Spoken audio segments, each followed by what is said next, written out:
പുഷ്പ 2 എന്ന ചിത്രത്തിൻ്റെ രണ്ടാം ദിവസത്തെ കേരള ബോക്സ് ഓഫീസ് കളക്ഷൻ റിപ്പോർട്ടാണ് എന്നൊരു വീഡിയോ ഭാഗത്തെ.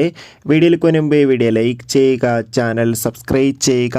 നവംബർ മാസം ധാരാളം ചിത്രങ്ങൾ OTT റിലീസ് ചെയ്തിട്ടുണ്ട്. ഡിസംബർ മാസം ഇനി അങ്ങോട്ട് OTT റിലീസ് ചെയ്യുന്ന ചിത്രങ്ങളുടെ വീഡിയോ ചാനൽ ഭാഗം പരിശോധിച്ചാൽ നിങ്ങൾക്ക് കാണാൻ വേണ്ടി സാധിക്കുന്നതായിരിക്കും.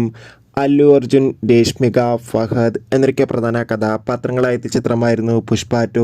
ചിത്രത്തിന് ഇപ്പോഴും നല്ല മികച്ച അഭിപ്രായം തന്നെയാണ് പുറത്തുവന്നുകൊണ്ടിരിക്കുന്നത്. ഏവരും ഏറെ ആകാംക്ഷയോടെയാണ് ചിത്രത്തിൻ്റെ കളക്ഷൻ റിപ്പോർട്ട് അറിയാൻ വേണ്ടി കാത്തിരുന്നത്.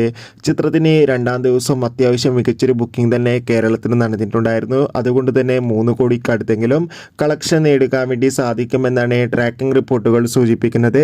കാത്തിരിക്കാം നമുക്ക് പുഷ്പ 2 എന്ന ചിത്രത്തിൻ്റെ കൂടുതൽ ബോക്സ് ഓഫീസ് കളക്ഷൻ റിപ്പോർട്ട് അറിയാൻ വേണ്ടി.